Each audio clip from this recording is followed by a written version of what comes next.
भाई ध्यान के बारे में वैसे तो मैं बहुत बोल चुका हूँ।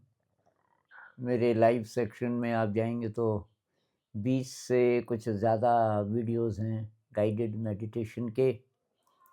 और कुछ दिन मैंने वो करते थे हम शायद हफ्ते में एक बार ऑनलाइन मेडिटेशन, वो भी किए, उसकी भी रिकॉर्डिंग्स होंगी कहीं। और उसके अलावा 5-7 वीडियोज़ तो हैं जिसमें मैंने अपना व्यू दिया है। क्योंकि इसमें भ्रांतियाँ बहुत हैं और नए-नए लोग जुड़ते जाते हैं, तो उनको पता नहीं होता मैं क्या-क्या बोल चुका हूँ इस बारे में। वही मैं अपना व्यू दे रहा हूँ, मैं किस तरीके से आगे बढ़ा इस मार्ग पर और किस चीज़ से मुझे हेल्प मिली। तो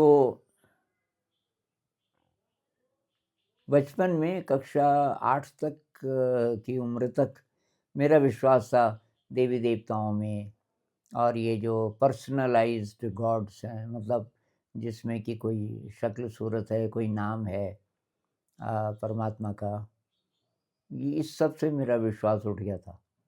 मैंने कभी प्रूफ़ किया है और फिर मैं बीमार हो गया बहुत ज़्यादा। फिर एक नए प्रकार का विश्वास आया कि जो इतना बड़ा ये जो ब्रह्मांड है, इतनी सारी गैलेक्सीज़ और सब सुव्यवस्थित चल रहा है, एटम से लेकर के और गैलेक्सीज़ तक और ब्रह्मांडों तक, कुछ तो है। इसके पीछे कोई इंटेलिजेंस है बहुत बड़ी। उसके बाद डेविड बोम जैसे कुछ साइंटिस्ट्स, डेविड बोम और जे कृष्णमूर्ति जी की डिस्कशन है और जिसमें ये भी बात है, किताब का नाम है द एंडिंग ऑफ टाइम। तो थोड़ा-थोड़ा वहाँ से भी गाइडेंस मिली और फिर ये जो प्रैक्टिकल चीज़ें हैं कि भई करना क्या है? तो कौन क्या बोलता है? जब तक मुझे विपश्यना का पता नहीं था, तो तब तक तो कुछ पता ही नहीं था। तब तक मैंने कोई ख़ास आध्यात्मिक साहित्य पढ़ा भी नहीं था। लेकिन जब मैं विपश्यना का ये करने लगा, अभ्यास करने लगा, तो तब और चीज़ों से भी मैं उसको रिलेट करने लगा कि गुरुदेव क्या कहते हैं, कृष्णमूर्ति जी क्या कहते हैं, पतंजलि जी क्या कहते हैं। तो बुद्ध मुझे ज़्यादा कॉम्प्रिहेंसिव लगे। बुद्ध ने सभी चीज़ें शामिल की हुई हैं अपने सूत्र में और उसके हिसाब से अगर हम चलेंगे, चल पाए तो हर एक के बस का होता भी नहीं ना, ये पेनफुल भी है। विपस्सना मेडिटेशन में कष्ट भी बहुत होता है कुछ लोगों को, कुछ को नहीं होता होगा, मुझे बहुत हुआ। तो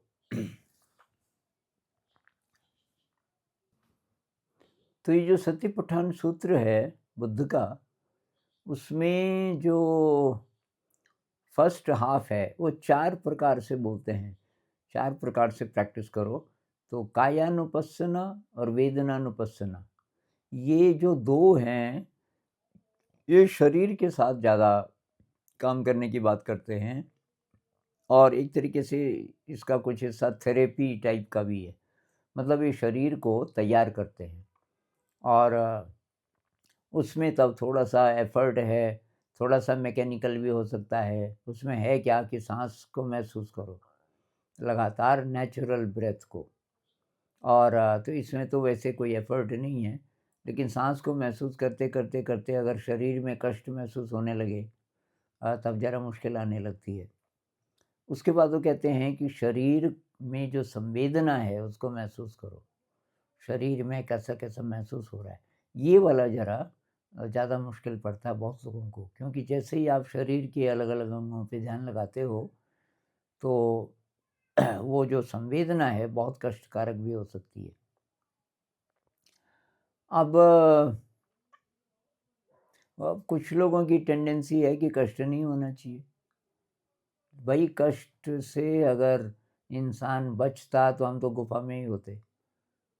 क्योंकि ये Vasco D gamma, sorry, when सांग जब चाइना से आया 7th सेंचुरी में, वो कैसे आया होगा? कहते हैं कि करीब 10,000 किलोमीटर की यात्रा, और 1 साल पूरा लगा उसको आने में, फिर 1 साल लगा जाने में। फिर 13-14 साल यहाँ रहा, भारत के अंदर भी काफ़ी घूमा। इतना ज़्यादा एफ़र्ट, और जब आया तो ये गोबी डेज़र्ट, फिर तकला मकान का डेज़र्ट, और जान हथेली पे लेकर बहुत मुश्किल था प्राण बचा कर के आना। अ, तो ये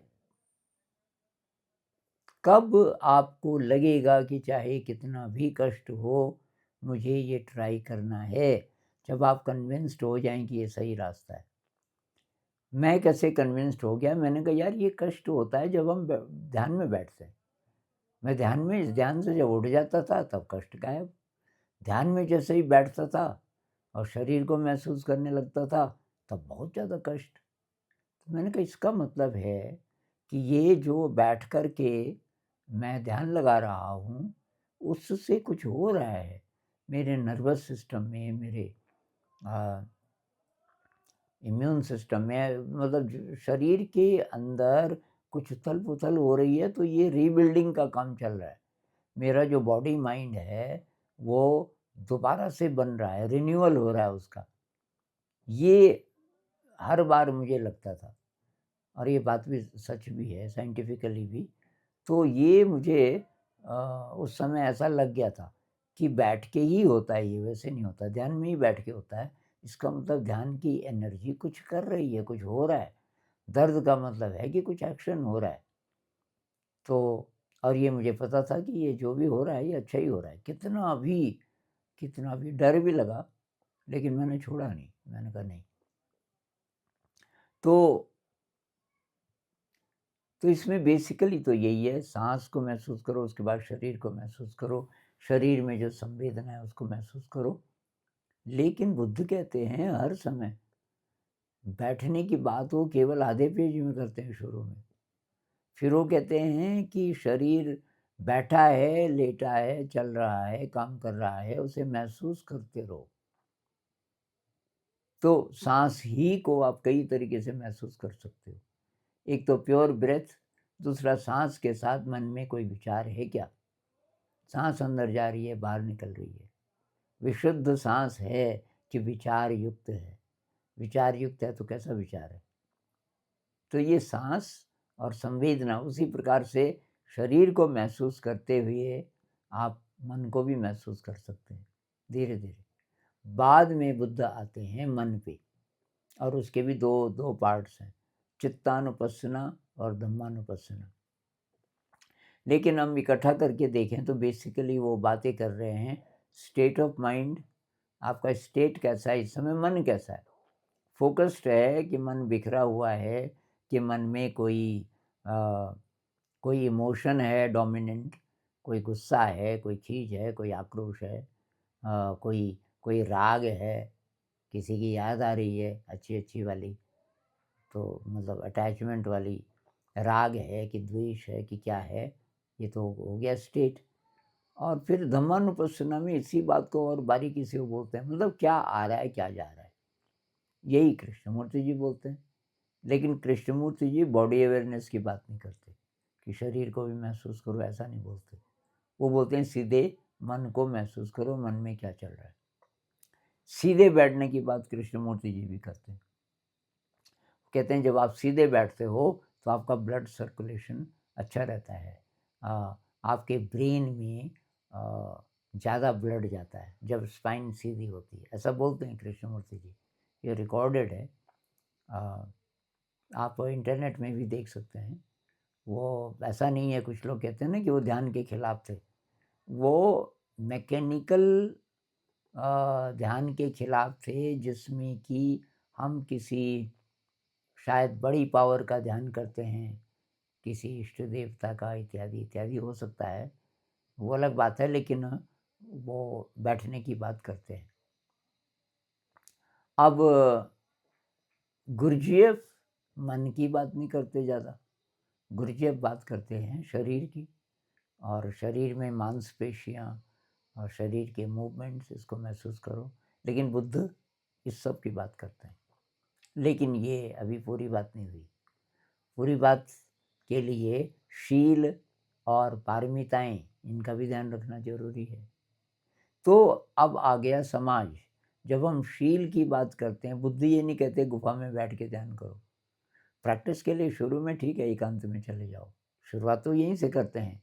वृक्षे मूलगतो हुआ, शून्यागार गतो हुआ, किसी पेड़ के नीचे या तो बैठ जाओ, या तो शून्यागार किसी खाली कमरे में वहाँ चले जाओ। शुरुआत में आधे पैराग्राफ में शुरू के, जब वो सिटिंग मेडिटेशन की बात कर रहे हैं, केवल तब।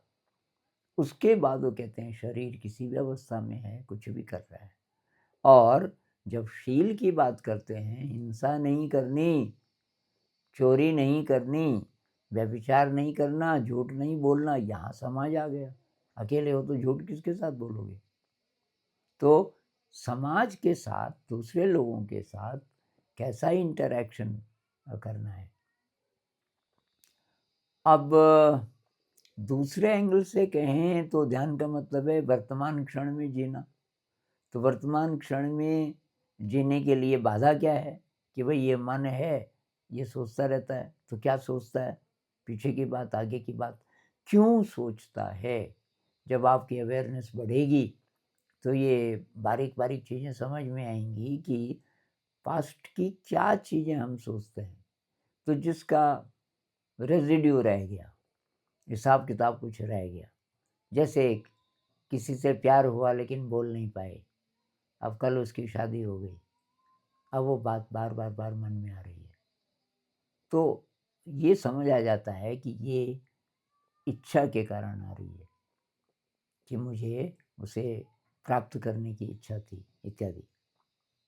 तो ये हम बारीक बारीक बारीक चीज़ें जब देखते हैं तो पता चल जाता है कि राग और द्वेष, कुछ चीज़ें ऐसी हैं कि हमें चाहिए और कुछ ऐसी है कि नहीं चाहिए। और ये जो तृष्णा है कि साइकोलॉजिकली हम कुछ बड़ा बनना चाहते हैं दुनिया में, लोगों की नज़र में, ये सारी चीज़ें समझ आ जाता है कि बाधाएं हैं ध्यान में। इनका कोई फ़ायदा नहीं, नुकसान बहुत है। तो जितने नेगेटिव इमोशंस हैं, ये सब इससे जुड़े हुए हैं कि पास्ट और फ्यूचर के बारे में हम सोचते रहते हैं। बहुत बारीकी से सोचें तो फ्यूचर भी ड्रॉप हो जाएगा। भाई फ्यूचर तो अभी आया ही नहीं। अब कोई प्रॉब्लम है, ये ना हो जाए, वो ना हो जाए, जो होगा भाई वही होगा। लेकिन इसके लिए ज़्यादा शक्ति चाहिए, ज़्यादा इंटेलिजेंस चाहिए, जो ध्यान की प्रैक्टिस से आ जाएगी। क्या सबूत है इसका? तो अभी तो न्यूरोलॉजी भी ये बोल रही है, बहुत सारे हजारों एक्सपेरिमेंट्स हो चुके हैं कि ध्यान में, एक ही घंटे के ध्यान में क्या क्या क्या ब्रेन में बदल जाता है। तो ब्रेन की जो सूक्ष्म शक्तियाँ हैं वो सारी बढ़ जाती हैं एक ही घंटे की भी सिटिंग से। और अगर आप रोज़ रोज़ रोज़ करोगे तो बात ही कुछ और है। अब सिटिंग मेडिटेशन लेकिन एक छोटा सा हिस्सा है। बाकी बात है कि कुछ भी करते हुए अवेयर रहिए, कुछ भी करते हुए अवेयर रहिए। आप सुबह दांत साफ कर रहे हो, अवेयरनेस के साथ। खाना खा रहे हो, अवेयरनेस के साथ। बुद्ध ये नहीं कहते कि दुनिया से कट जाओ, कि कोई चीज़ आपको अच्छी नहीं लगनी चाहिए, खाना खाओ तो उसमें स्वाद नहीं होना चाहिए। जो भी खा रहे हो सजगता से, पूरी अवेयरनेस से, देखते हुए, पूरी अवेयरनेस। जब आप वर्तमान क्षण में देख रहे हो ना, तो तब आप पूरी नज़र से देखते हो। नहीं तो हम पूरा नहीं देखते हो, पीछे की बात, आगे की बात, कुछ कुछ ये विचारों का स्क्रीन चलता रहता है, और उस स्क्रीन में से हम देखते हैं। तो विचार भी चल रहे हैं, देख भी रहे हैं, तो पूरा नहीं देख पाते। ये देखना, सुनना, चखना, सूंघना, स्पर्श, ये सारी जो इंद्रियां हैं, इसमें लिप्त नहीं होना, क्योंकि डिज़ायर अगर आ गई वो भी बाधा है ध्यान में। एंड गोल क्या है ध्यान का? एंड गोल ये है भाई, आपका ब्रेन सुव्यवस्थित हो जाता है। आपके ब्रेन की, अब ब्रेन शब्द आपको अच्छा नहीं लग रहा, तो आपकी शक्तियाँ बढ़ जाती हैं, सूक्ष्म शक्तियाँ बढ़ जाती हैं, और आप ज़्यादा सजग रहने लग जाते हो। ज़िंदगी में, बाहर की ज़िंदगी में आप जो भी करोगे अच्छा फ़ैसला कर पाओगे, क्योंकि आपके ब्रेन के सारे हिस्से ज़्यादा शक्तिशाली हो जाते हैं। आपका जो प्रीफ्रंटल कॉर्टेक्स है, ये वाला, जो एग्ज़ीक्यूटिव फंक्शंस करता है, यानी कि फ़ैसले लेना, बहुत कम समय है और उसमें कोई तुरंत कोई फ़ैसला लेना है, उसमें इसका रोल है प्रीफ्रंटल कॉर्टेक्स का, जिसको हम आमतौर पे बुद्धि बोलते हैं ना, वो तेज होती है। बुद्धि, विवेक, नेगेटिव इमोशन बहुत कम होने लगता है, पॉजिटिव इमोशन बढ़ने लगता है, प्रेम, कंपैशन, ग्रेटफुलनेस, देने का भाव इत्यादि। तो अगर हम ये सारे दिन सजग रहने वाला, अब जिनको बैठ के अगर मुश्किल आती है बहुत ज़्यादा, तो ये वाला अभ्यास वो ज़्यादा कर सकते हैं कि सजग रहे, कुछ भी करना है सजगता से करना है। मैं अभी उठ के दूसरे कमरे में जाऊंगा तो सजग होते हुए, मैं अगर कोई चाय पी रहा हूँ तो एक एक सिप सजग होते हुए। बेसिकली ये है। और अब जो वही भक्ति मार्ग वाले हैं उनका मार्ग अलग है। वो उसके बारे में मैं कुछ बोल नहीं सकता क्योंकि मैंने उसे ट्राई नहीं किया। मेरी ऐसे श्रद्धा किसी देवी देवता पे, मैं मानता हूँ कि शक्तियाँ होती हैं, लेकिन मेरी ऐसी श्रद्धा किसी के प्रति हुई नहीं, ना किसी का रूप आता सामने। और दूसरी बात कि कौन सा रूप, रूप तो सब आर्टिस्ट ने बनाए हुए हैं ना, तो असली रूप तो हो नहीं सकता उस शक्ति का। मेरे मन में ये भी रहता है कि उसका कोई नाम नहीं हो सकता, कोई रूप नहीं हो सकता। और यह अद्वैत मुझे पसंद आता है कि सब उसी एनर्जी का एक्सप्रेशन है। ये साइंस भी बोलने लग गई है, डेविड बोम बोलता है, कुछ और साइंटिस्ट भी बोलते हैं कि consciousness is the basic stuff. सब उस सुप्रीम कॉन्शियसनेस से बना है। तो वो मैं मानता हूँ, तो उससे बना है, तो मतलब यहाँ मैं इसको महसूस कर रहा हूँ तो उस कॉन्शियसनेस के मैं संपर्क में जा रहा हूँ। जब जब मैं शांत मन से अपने को महसूस कर पाता हूँ, शरीर को या मन को, तो उस समय मैं उसके कांटेक्ट में हूँ, जो सुप्रीम कॉन्शियसनेस है। जब जब मैं पास्ट और फ्यूचर में रहता हूँ तो ये भ्रम है, ये है माया, देखा जाए तो। अब बाकी फिलॉसफी है कि भाई असली हम कॉन्शियसनेस हैं, तो मैं शरीर नहीं हूँ, मैं मन नहीं हूँ। इस बात को मैं नहीं मानता। भाई जब तक आप शरीर हो तो बुद्धि ठीक कहते हैं, बुद्ध कहते हैं भाई जो तुम्हारा अनुभव है वहाँ से शुरू करो। दुख है, बुद्ध ये नहीं कहते ईश्वर है, बुद्ध शुरुआत करते हैं दुख है कि नहीं तुम्हारे जीवन में दुख? अब अभी नहीं तो आएगा। आपका सबसे प्रिय जो कोई दोस्त है वो मर जाए, दुख नहीं होगा? अभी आप ठीक ठाक हो, आपके पास पैसे हैं, मकान है, ये भूकंप आए, सब छिन जाए, दुख नहीं होगा आपको? होगा ना? तो दुख है, और दुख का कारण है। अचानक हम दुखी क्यों हो जाते हैं? किसी भी लॉस से कोई चीज़ जब हमसे छिन जाती है, प्रिय चीज़, तो उसका कारण है, पीछे से हमने ऐसे हैबिट्स बनाई हुई है, मेंटल हैबिट्स। और दुख से छूटने का रास्ता है, तो वहाँ फिर आ जाता है ध्यान। ध्यान और उसके सारे अंग, शील है और पारमिताएं हैं वगैरह। तो ये मुझे ज़्यादा प्रैक्टिकल लगता है कि भाई दुख से हम छूट जाएं पहले। तो बुद्ध को कोई पूछता था लेकिन अंत में क्या है, ये परमात्मा है, ये है वो है। वो कहते हैं तुम्हारे मकान पे आग लगी है तो तुम वहाँ किसकी चर्चा करोगे? आत्मा परमात्मा की चर्चा करोगे कि पहले भागने का रास्ता ढूंढोगे कि मैं पहले जलूं नहीं? यही हालत है तुम्हारी। तुम्हारी जिंदगी इस समय कष्ट से भरी हुई है, दुख से भरी है, कन्फ्यूजन से भरी है। उसमें से तो बाहर निकलो, फिर जो होगा वो तुम्हें खुद ही पता चल जाएगा। और ये अप्रोच मुझे अच्छी लगती है। बाकी अ, थोड़ा-सा ये कर लेते हैं बातचीत, कोई सवाल पूछता है, गुरुजी आपका क्या व्यू है? अ, आत्मा के बारे में, परमात्मा के बारे में, पुनर्जन्म के बारे में, तो मैं जो सोचता हूँ मैं बोल देता हूँ। लेकिन ये है कि मैं उस दिशा में ज़्यादा एनर्जी लगाता नहीं। अ, बोल देता हूँ कि भाई मुझे अभी ऐसा लगता है, बाद में बदल भी सकता है।